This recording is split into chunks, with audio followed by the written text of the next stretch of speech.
Hi there, I'm your host, Mr. Doyle, and this is a great undertaking. Happy Halloween, everyone, and welcome back to the Creepshow series. So far, I've covered the 1982 Creepshow movie, the considerably less enjoyable sequel, 1987's Creepshow 2, and the 2006 absolute puddle of wombat diarrhea, Creepshow 3. And in this video, I'll be discussing the recent Creepshow series. I was originally planning to do a tier list of all 3 seasons of the ongoing series, which premiered on the streaming service Shudder in 2019. But I realized after watching season 1 that doing a full ranking of all 3 seasons in one video was going to be way too long. So instead, I'm just ranking season 1 in this video, and in separate videos I'll be doing the same for season 2 and of course a third video for season 3. Before we get started on season 1, here's a brief history of the series and the folks involved in getting it off the ground. History and background. This show is the brainchild of producer Greg Nicotero, best known for the still-running series The Walking Dead. Nicotero cut his teeth in special effects and makeup techniques, working under both George Romero and Tom Savini on Day of the Dead back in 1985, and he is easily one of the most reputable, well-known special effects makeup artists of all time. His filmography is absolutely massive and includes such titles as Evil Dead 2, Army of Darkness, The People Under the Stairs, Wes Craven's New Nightmare, From Dusk Till Dawn, Scream, The Green Mile, and the list goes on and on. And that's just his work as a special effects makeup artist. His acting credits are fairly extensive as well. However, it seems his time in the director's chair has been almost entirely spent on The Walking Dead. Nicotero also worked on Creepshow 2, but considering all the great work he has done in the time since that painfully bad movie, I'm willing to overlook that one tremendous blunder. Unlike the original Creepshow movie and Creepshow 2, the series uses stories from a multitude of writers and a rotating cast of directors from one episode to the next. In most cases, each episode clocks in at around 45 minutes and features 2 unrelated stories. There are a couple of King stories used in the series, a few stories from King's son, Joe Hill. Tom Savini takes on the role of director on an episode, and we'll discuss who wrote and directed each episode during the ranking. Creepshow Season 1 Ranked. For the sake of this video, I will be ranking the 2 stories from each episode separately. I based my ranking on 4 factors: story and themes, acting, special effects, and scares/creepiness, and I used a point system for each factor in order to tally up the scores for each individual story to determine their ranking. So I'll be presenting them in order from lowest to highest score, the lowest possible score being a 0 and the highest being a 20. This is, of course, entirely based on my own personal opinions and is completely subjective, but I hope that you will be encouraged to check out the series if you haven't already and make your own determinations. Also, I won't be showing clips from this video because my last 2 videos got copyright claimed and demonetized. Not that I'm making money from this channel or anything yet, but hey, a girl can dream, right? Also, some of these episodes had tie scores, so in those instances, I just put them in the order that felt right. All right, let's get to it. Lydia Lane's Better Half. Score 8. I didn't care much for this story. The characters are unlikable, but on top of that, the editing wasn't great, so while I could tell what they were going for, it just didn't translate very well. Honestly, if you switch the horror score out for something zany and silly, parts of this episode would have put off Weekend at Bernie's vibes. The episode was written by John Harrison, who directs a number of additional episodes, and I will say more about Harrison later. This episode was directed by Roxanne Benjamin, who has a fairly light filmography, but her recent films include Body at Brighton Rock and XX, which is an anthology horror movie. Bad Wolf Down. Score 9. The acting in this one wasn't great, but there were a few solid performances. David McDonald was in Stranger Things and was also in the Mr. Mercedes series. Granted, he didn't have a large role in either.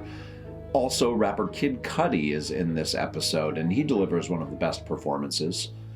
This episode was written and directed by Rob Schrab, who doesn't appear to have any history of working within the horror genre.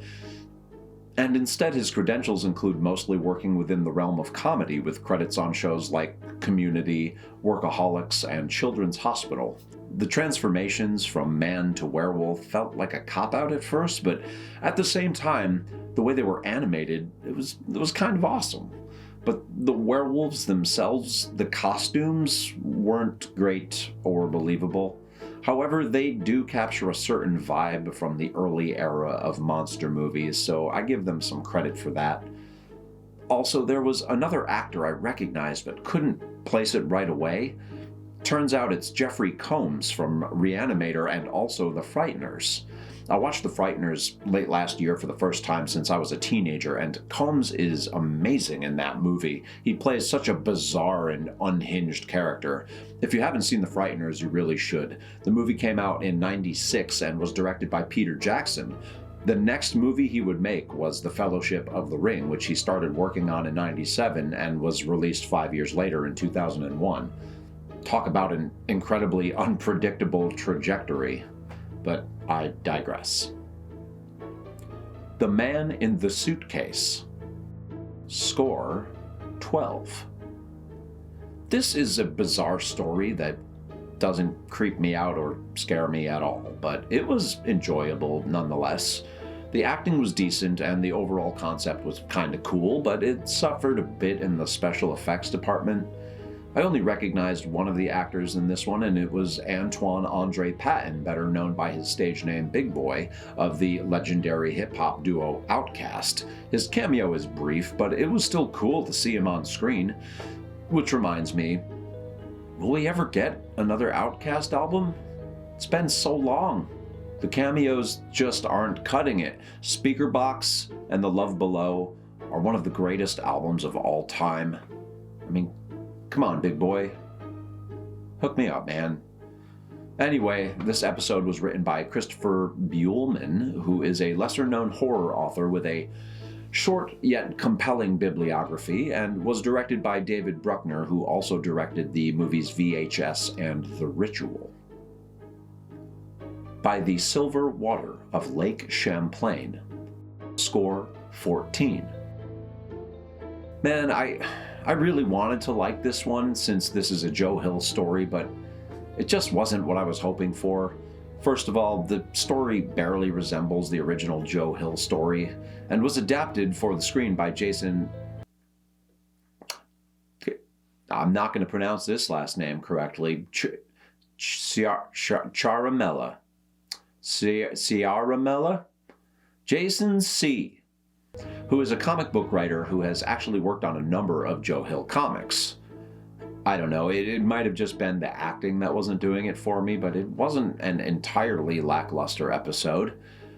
This episode was directed by Tom Savini, who is of course a special effects legend in the horror film industry. Savini cut his teeth early on alongside Romero working on the Dead movies and is easily the most recognizable name in horror movie special effects. It's safe to say Greg Nicotero wouldn't be where he is today absent Savini's guidance and mentorship. All Hallows Eve. Score 14. This was a really cool concept, but some of the acting was a bit lackluster. It's a classic ghost revenge plot with a twist that makes you look to the right and then hits you with the left. It never really rises to the level of truly creepy or scary, but there was a heartwarming moment at the end that legitimately made me tear up, so I give them credit in the feels department. This episode was written by Bruce Jones, who has an absolutely massive bibliography of comic book writing credits, which begins in the 70s and continued all the way through the mid-2000s. I'm talking all the biggest names at DC and Marvel, as well as a number of titles with Eclipse and Pacific. Jones is a titan in the comic industry.